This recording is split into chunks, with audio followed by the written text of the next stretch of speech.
Welcome back to the channel, everyone. It's been a while since we put out a video, so I thought it was about time to break out the video camera and show you what's been going on.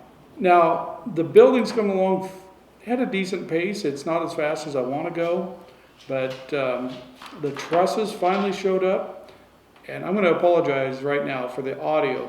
I'm out here in this room. There's pretty much just everything, sound bouncing off everything. There's nothing to baffle it, so the audio is not going to be great while I'm out here. But I thought it would be a good time to update you on where we're at with this process and what the heck's been going on.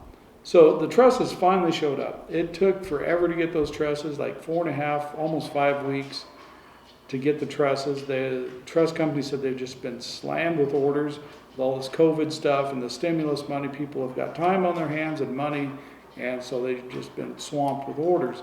But they finally showed up. The wife and I put all the trusses up on the top plates, and the wife and I started to stand them up. It took us about 2 hours to stand 4 trusses. She was down here with a board shoving them up, rotating them up. I was up, I'd have to climb up one side, nail, climb down, go over and climb up the other side. Really slow process. A couple days later, my dad says, "Hey, I'll just come out and help you." Now, he's 84 years old, but he's been a carpenter his whole adult life. And he's probably forgotten more than what I'll ever know about carpentry. And he come out and gave us some little tips on what to do.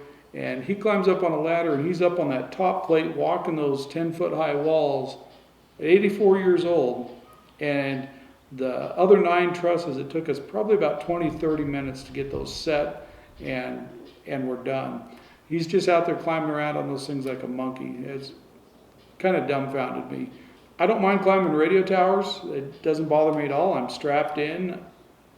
But ladders and climbing up on walls like that, a lot of people think I don't have a fear of heights because I don't mind climbing up 200-300 feet on a tower.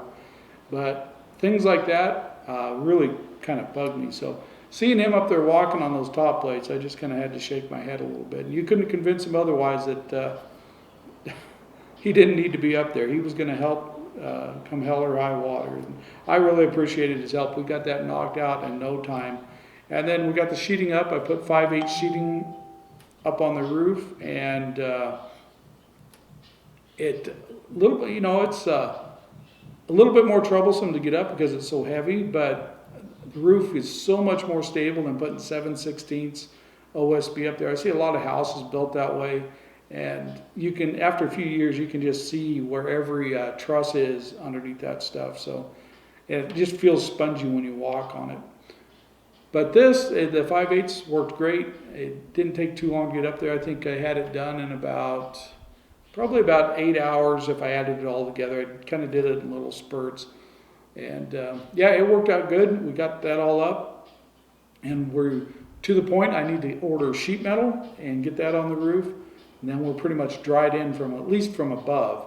I need to order the doors and windows still. I've been kind of dragging my feet, trying to make sure we don't overextend ourselves. We try to pay cash as we're going through this thing for everything. So we don't want to get overextended. So it's been going a little slower than what I would like it to go, but it is progressing. Now we're to the point of starting the electrical work. The plumbing's pretty much all done.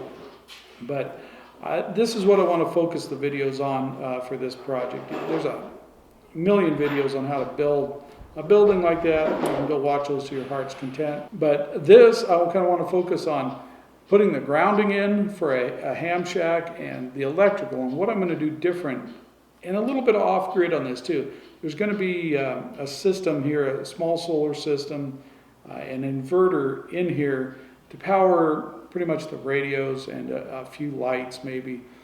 But we'll show you that process. But the other thing I wanted to kind of concentrate on is how I'm going to wire this. The last Hamshack I built, the current one I'm in, I thought I put a ton of outlets in. And there are a lot of outlets in that room, but I'm still wound up a little short once in a while. It just seems like when you've got a Hamshack with lots of stuff, you just need a lot of outlets. So I'm going to change that a little bit. The other thing I'm going to do is put some outlets up a little bit higher. And I'll explain that on the next video on why I'm doing that. The last Hamshack, it just turned out to be a problem the way it was. Everything was about a foot off the floor. It just kind of wound up being a pain. Anyway, just wanted to give an update, let you know we're still here. We've just been super busy. I've been trying to get out and do some mine videos. And I've been busy with this project and a bunch of other stuff around the place. And the whole COVID thing, it's just been crazy. We're finally to the point we can have my mom's service. It's been over 3 months. Yeah, about 3 months since she's passed away. And we're finally able to have a service for her this weekend. So I'd be glad to get that taken care of. And yeah. So anyway, just been super busy trying to get a lot of different stuff done. So thanks for watching, subscribing. I promise we'll have some mine videos coming out here before too long. It's just been super busy. So thanks for watching. We'll see you on the next video. Oh, one, two, One in the back that's got a red dot. Nope, up higher.